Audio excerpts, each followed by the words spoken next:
गांव में मनोज सिंह नाम का एक गडरिया अपनी पत्नी और बच्चों के साथ रहता था। मनोज के पास 2 दर्जन भेड़ें थीं। मनोज हर रोज सुबह उन्हें जंगल में चराने ले जाता और शाम को वापस ले जाता। घर का सारा काम मनोज की पत्नी सपना संभालती। वो चूल्हे पर खाना बनाकर बच्चों के टिफिन पैक करती और उन्हें स्कूल भेजती। भेड़ों की ऊन और दूध बेचकर मनोज का खर्चा चलता। मनोज अक्सर देखता कि सपना को चूल्हे पर खाना बनाते हुए बहुत खांसी आती है। एक दिन मनोज सपना को लेकर डॉक्टर के पास जाता है। डॉक्टर चाचा, सपना को अक्सर बहुत खांसी आया करती है। मैं कुछ टेस्ट लिख रहा हूँ, तुम इन्हें करवा लो और कल मुझे इनकी रिपोर्ट दिखाना। अगले दिन मनोज डॉक्टर के पास सारी रिपोर्ट्स लेकर जाता है। डॉक्टर रिपोर्ट्स को देखकर कहता है, सपना को लंग्स में इन्फेक्शन हो गया है। उसे चूल्हे पर खाना बिल्कुल नहीं बनाना चाहिए। मैं तुम्हें कुछ दवाइयाँ लिख दे रहा हूँ, 2 महीने इलाज चलेगा, लेकिन ध्यान रहे चूल्हे पर खाना नहीं बनाना है। मनोज और सपना घर लौट आते हैं। दोनों बच्चे बहुत खुश होते हैं। मम्मी पापा आ गए। अगले दिन जब मनोज जंगल में भेड़ें चरा रहा होता है तो वो एक पेड़ के नीचे बैठकर रोने लगता है। हे भगवान, अब मेरा क्या होगा? मेरे पास तो इतने पैसे भी नहीं है कि मैं गैस सिलेंडर खरीद लूं। अब सपना की जान कैसे बच पाएगी? तभी अचानक से रोशनी होती है और जंगल की देवी प्रकट होती है।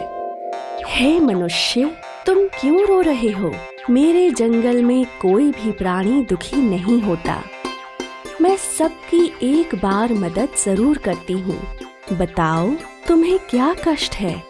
हे देवी, मुझे एक गैस सिलेंडर चाहिए, नहीं तो मेरी पत्नी मर जाएगी। जंगल की देवी मनोज को एक गैस सिलेंडर देते हुए कहती हैं, तुम इसे अपने घर ले जाओ। इस सिलेंडर की खास बात ये है कि इसमें गैस कभी खत्म नहीं होगी। मनोज गैस सिलेंडर को लेकर अपने घर पहुंचता है। सपना गैस सिलेंडर देखकर बहुत खुश होती है। ये अब धुएं में खाना नहीं बनाना पड़ेगा। सपना अक्सर अपनी बचपन की सहेली दीक्षा से फोन पर बातें किया करती थी। उस रात भी सपना ने दीक्षा से बात की। हेलो दीक्षा, क्या कर रही हो? कुछ नहीं, खाना बना रही हूँ। पता है पिछले 2 दिनों में क्या हुआ? नहीं, बताओ क्या हुआ? सपना दीक्षा को सारी कहानी बताती है कि कैसे वो डॉक्टर के पास गई और कैसे जंगल की देवी ने मनोज को एक खास गैस सिलेंडर दिया। सपना के स्वास्थ्य में सुधार आने लगता है और पूरा परिवार खुशी खुशी समय बिता रहा होता है। एक दिन सपना को मैके से फोन आता है कि सपना की माँ की मृत्यु हो गई। शाम को जब मनोज घर आता है तो सपना उसे दुखद समाचार बताती है। मुझे तुरंत ही मैके जाना होगा। ठीक है, तुम बच्चों को लेकर चली जाओ। मैं कुछ दिन शहर जाकर मजदूरी कराता हूँ, कुछ पैसे आ जाएंगे। वो लोग घर में ताला लगाकर चले जाते हैं। 1 सप्ताह बाद जब सभी घर पर लौटते हैं तो देखते हैं कि घर से गैस सिलेंडर गायब है। ये देखकर मनोज बहुत दुखी होता है। हे भगवान, अब हम क्या करेंगे? मुझे शहर में कोई काम नहीं मिल पाया, हमारे पास पैसे भी नहीं है, और अगर तुम चूल्हे पे रोटी बनाओगी तो लंग्स इन्फेक्शन से तुम्हारी जान को खतरा है। अगर मैं यहाँ पर रहकर खाना बनाऊंगा तो फिर बाहर काम पर कौन जाएगा? हमारा खर्च कैसे चलेगा? मनोज अपने पुलिसमैन दोस्त विजय को फोन करता है और सारी बात बताता है। ठीक है, मैं कल तुम्हारे घर आता हूँ। अगले दिन विजय मनोज के घर आता है।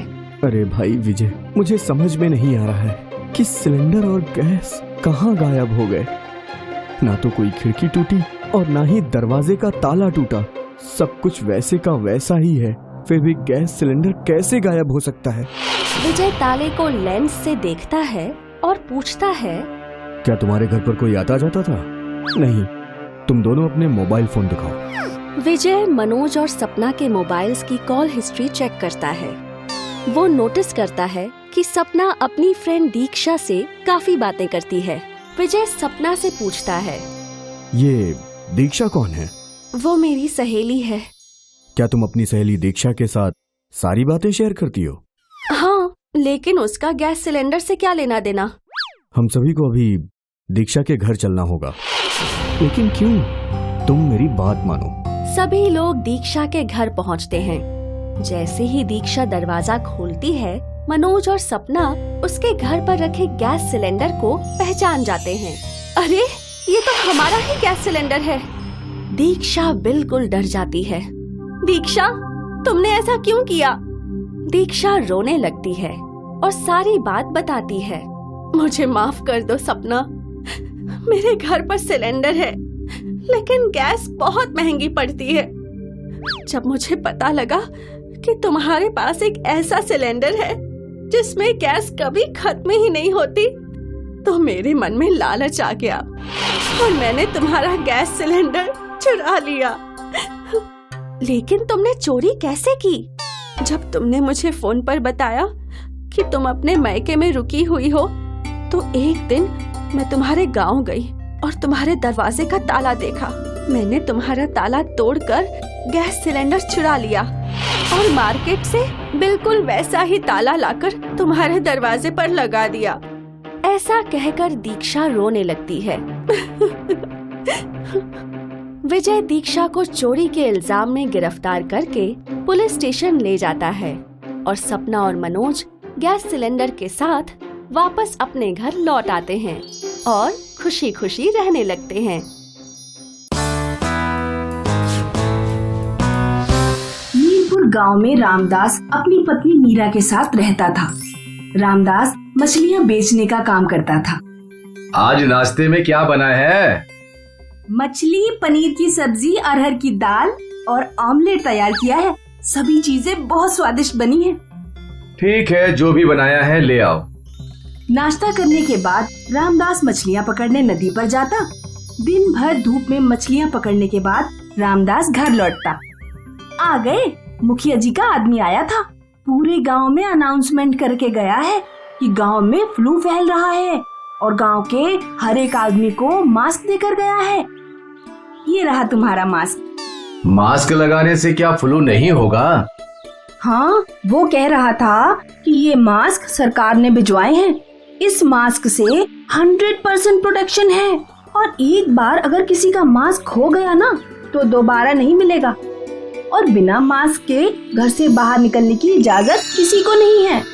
ठीक है, अब सूचनाएं देना बंद करो और खाना लगाओ। क्या बनाया है?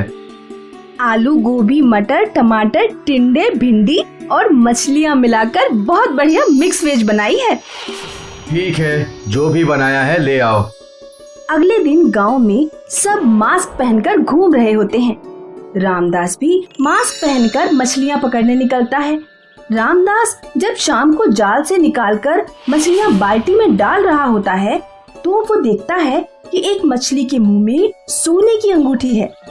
रामदास अंगूठी देखकर चौंक जाता है। वो अंगूठी लेकर अपने घर पहुंचता है। देखो, आज मुझे मछली के मुंह में क्या मिला है, एक सोने की अंगूठी। ईश्वर ने जरूर तुम्हें तुम्हारी ईमानदारी और मेहनत से खुश होकर दिया है। रामदास उस अंगूठी को बेचकर एक बड़ा सा घर बनाता है और एक कार भी खरीद लेता है। अब रामदास कार से मछलियाँ पकड़ने जाता और मछलियों को कार में रखकर ही घर ले आता। इस तरह रामदास और उसकी पत्नी खुशहाल जीवन बिताने लगे। रामदास के पड़ोस में राघव नाम का एक दूधिया रहता था। राघव रामदास से बहुत जलता था। रामदास ने तो मछलियों का व्यापार करके महल खड़ा कर लिया और मैं अभी झोपड़ी में ही पड़ा हूँ।